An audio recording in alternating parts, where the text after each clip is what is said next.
We need to have a conversation about Erik Spoelstra because some things I just simply can't defend. And last night, his decision making and rotations against the Cleveland Cavaliers is one of them. And sadly, this has been something going on all season long with the Heat. They have blown leads, and the coaching has not been up to what we would expect from Erik Spoelstra. It's been a long year, and I want to get your thoughts on Coach Spo. What is your one word on Erik Spoelstra this season? He's been one of the best coaches in all of the NBA in his career and over the last decade, but I want to get your thoughts on Erik Spoelstra before we get the show started. Drop them down in the comment section.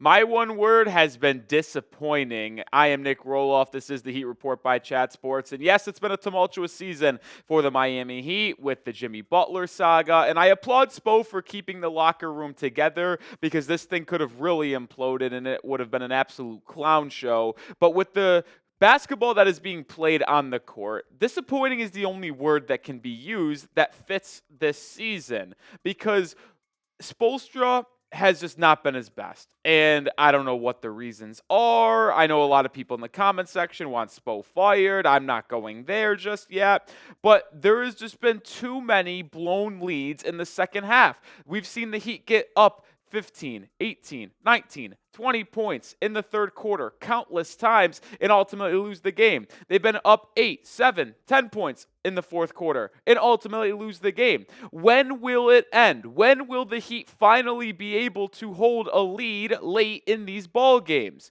And then specifically last night against the Cleveland Cavaliers, Terry Rozier cost this team again. And I understand the Heat were shorthanded last night. No Hawkes, no Wiggins, no Hero, no Khalil Ware.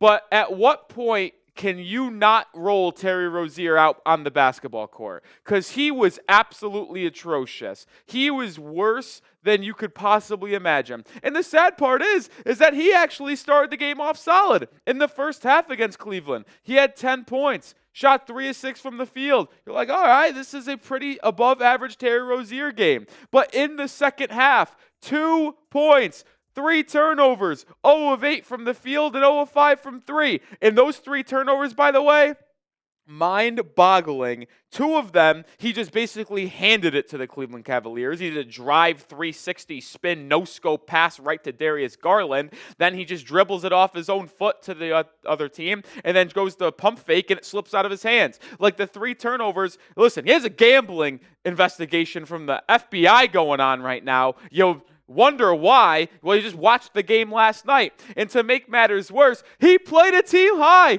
He played 40 minutes. Guys, there are 48 minutes in a basketball game. He sat only 8 minutes of the game. And like I mentioned, yes, the Heat were shorthanded. But why is Rozier playing 40 minutes and is Davion Mitchell playing 25-26? Make it make sense. And that's where I want to go with Spo. Like, yeah, we could blame Terry Rozier for being a horrific basketball player, but he is who he is at this point. He's not going to change. Then why is Erik Spoelstra playing him? Like, what are we doing here? And then when you really go to the defining moment last night against the Cavs, it was still a 1-point game with under 2 minutes to go. The Heat were trailing 108-107. Rozier had a good look from 3 on the left wing. Missed it. Okay, it is what it is. Shouldn't have been taking the shot, but it was a look. Kyle Anderson, offensive rebound, kick out back to Terry, butt naked, no one within 5 feet of him, pull up 3, air ball. Are you kidding?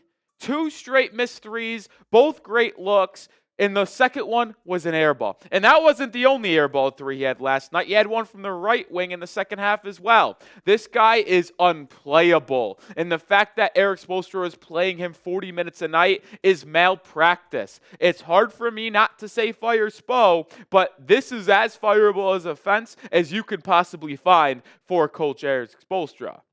And we're going to continue the conversation here in just a second. But make sure you are subscribed because we are still going to be live for almost every single Heat game. I don't know why I like to torture myself. Plus videos like this in between games. Be live on Friday night against the Timberwolves. Hit that sub button. Almost 300 subscribers away from 20K. Let's get there ASAP. But then going back to the decision-making of Erik Spoelstra, because I will say this again. Yes, Terry Rozier is horrific, and he should be blamed. But he is who he is. His play style is not going to change. His play is not going to just all of a sudden, snap of the finger, turn around and be back to all-star 24-point-per-game Terry Rozier that he was last season for the Charlotte Hornets. But Erik Spoelstra, before that three-point debacle with Rozier where he airballed and missed 2 in a row, when you're trailing by 1, why is he pulling Duncan Robinson to put Davion Mitchell and leaving Rozier in? Like, seriously, on the live show, I was clamoring with 6 minutes left, with 5 minutes left. The Heat were up 100-93. I was saying, all right, the Heat have built a 7-point lead. Time to put Davion Mitchell back into the game, take out Rozier, and close with Bam, Kyle Anderson, Mitchell, Duncan, Highsmith. That was my closing 5. That's what I wanted. I said that on the live show. But no, Mitchell stays on the bench. The Heat are giving up good looks to this Cleveland Cavaliers offense in that zone.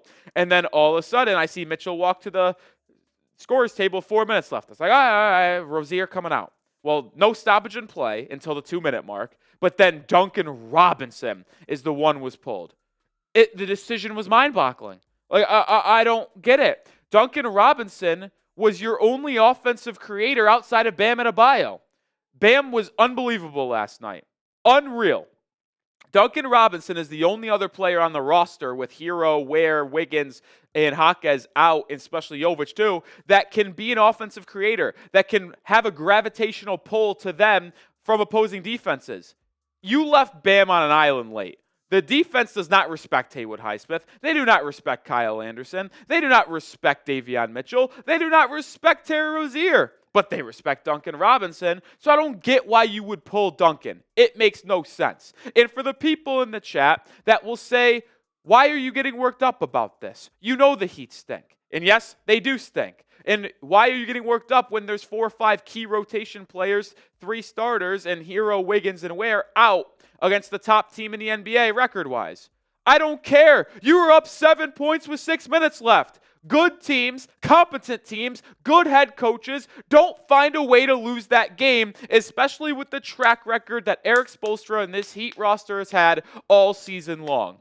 You need to at least find the stones to eventually close out a game on the road. Because how are you going to instill confidence in the organization, in this locker room, in these players that they can eventually compete for a title in the postseason if you can't simply close out games late when you have a lead? It's disgusting, and I'm absolutely sick of it. Something I'll never get sick of. That's PrizePicks, the best daily fantasy sports platform out there, and I appreciate them continuing to sponsor the Heat Report because I play them on a daily basis. All you do is pick more or less on 2 or more player stat projections, and you can win up to 1,000 times your cash right now. PrizePicks invented the flex play, which means you can still cash out of your lineup if it isn't perfect. You can double your money even if one of your picks doesn't hit. They also offer weekly promotions that can lead to big payouts like Taco Tuesday. Each Tuesday, PrizePicks discounts select player projections up to 25% to provide even more value for your lineups. Which players are going off? Which ones aren't? Make your picks in less than 60 seconds and turn your sports opinions into real money all season long on PrizePicks. No Heat tonight, thank goodness, but we got a 3-player entry in the NBA, going less than Paul George 3-pointers, more than Zion and Elfrid Şengün combined 45.5 points, and less than Trae Young and Tyrese Halliburton 5.5 combined threes. I love the ability to combine players and pick more or less on their stat projections. Just another way you can play. Play daily, season long. You can do it however you want. So download the app today and use code CLNS to get $50 instantly after you play your first $5 lineup. One more time. Download the app today. Use code CLNS to get $50 instantly after you play your first $5 lineup. PrizePicks. Run your game. For the people in the chat that will say, Nick, calm down. The Heat are tanking. It's for the betterment to miss the playoffs and get a lottery pick.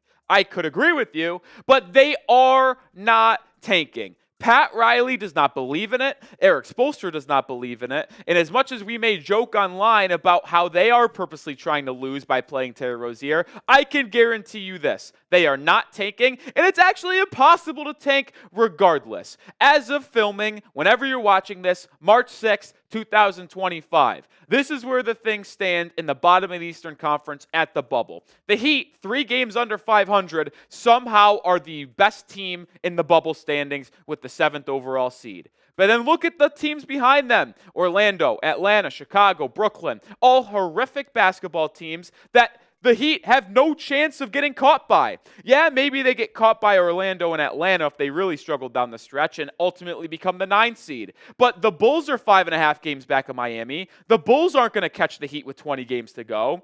The Nets, who are the team out of the play-in, which is where some of you might think the Heat will land, are 8 games back. That's practically impossible to blow. So whether you like it or not, the Heat are not tanking, and they will be in the play-in. Whether it's hosting a play-in game in the 7-8, playing on the road in the 7-8 game, losing, and then playing at home in the 9-10 game following that. There is one thing that is crystal clear. The Heat are a play-in team once again, and to me, just because this season has been pure torture, they'll probably lose the first game against the Magic or Hawks, and then lose to or win the next game to be the 8th seed in the playoffs for the 3rd straight year. That's where I'm at. The Heat are not tanking, and it's basically impossible to tank anyway.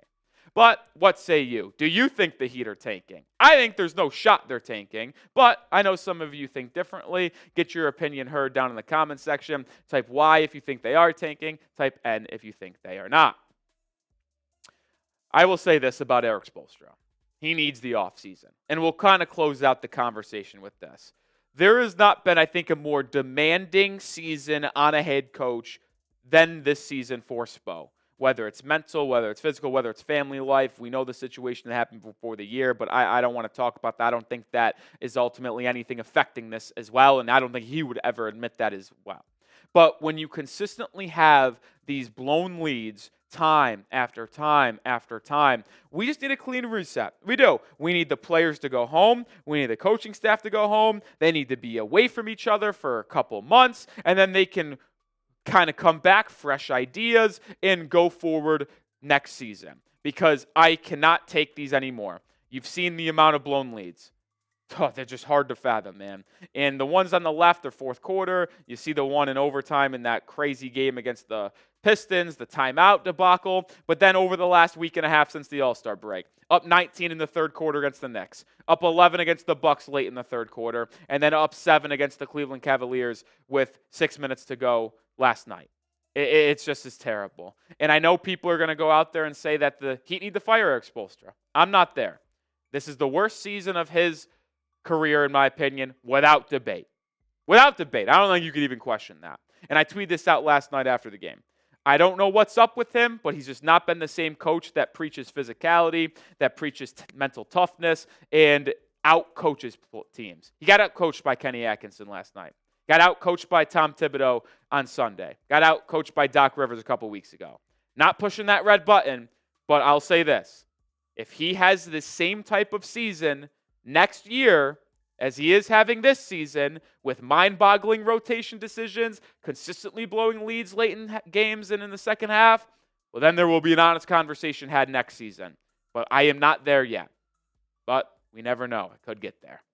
All right, I'll do it for today's episode. Make sure you are subscribed to the channel. I'm Nic Rohloff. We put out daily content, whether it be live shows, short form, or videos like this. Hit that sub button because we will cover the Heat 365 no matter how bad they are on the court.